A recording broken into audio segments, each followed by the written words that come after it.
ನಿಮ್ಮ ಮಗುವಿನ ಹೈಟ್ ಕಮ್ಮಿ ಇದೆಯಾ? ನಿಮ್ಮ ಮಗು ಕ್ಲಾಸ್ನಲ್ಲಿ ಎಲ್ಲರಿಗಿಂತ ಶಾರ್ಟ್ ಅಂತ ಅನ್ಸತ್ತಾ? ಅದನ್ನ ಕೇವಲ ಜೆನೆಟಿಕ್ಸ್ ರಿಲೇಟೆಡ್ ಅಂತ ಹೇಳಿ ಇಗ್ನೋರ್ ಮಾಡಬೇಡಿ. ಬಹಳಷ್ಟು ಅಪ್ಪ ಅಮ್ಮಂದಿರಲ್ಲಿ ಸಾಮಾನ್ಯವಾಗಿ ಒಂದು ಡೌಟ್ ಇರುತ್ತೆ. ನಮ್ಮ ಮಗ ಅಥವಾ ಮಗಳು ಸ್ವಲ್ಪ ಶಾರ್ಟ್ ಇದ್ದಾರೆ, ಮುಂದೆ ಬೆಳೆದೇ ಬೆಳಿತಾರೆ ತಾನೆ? ಆದರೆ ಪ್ರತಿಯೊಂದು ಶಾರ್ಟ್ ಸ್ಟೇಚರ್ಗೆ ಕಾರಣ ಜೆನೆಟಿಕ್ಸ್ ರಿಲೇಟೆಡ್ ಆಗಿರಲ್ಲ. ಸೊ ಯಾವಾಗ ನಿಮ್ಮ ಮಗುವಿನ ಹೈಟ್ ಬಗ್ಗೆ ಚಿಂತಿಸಬೇಕು?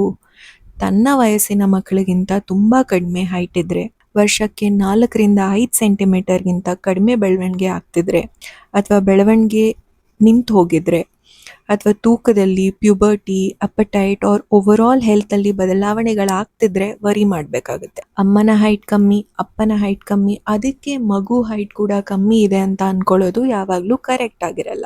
ಕೆಲವೊಮ್ಮೆ ಗ್ರೋತ್ ಹಾರ್ಮೋನ್, ಥೈರಾಯ್ಡ್, ನ್ಯೂಟ್ರಿಷನ್ ಅಥವಾ ಪ್ಯೂಬರ್ಟಿ ಸಮಸ್ಯೆಗಳಿಂದ ಹೈಟ್ ಕಮ್ಮಿ ಆಗಿರ್ಬೋದು.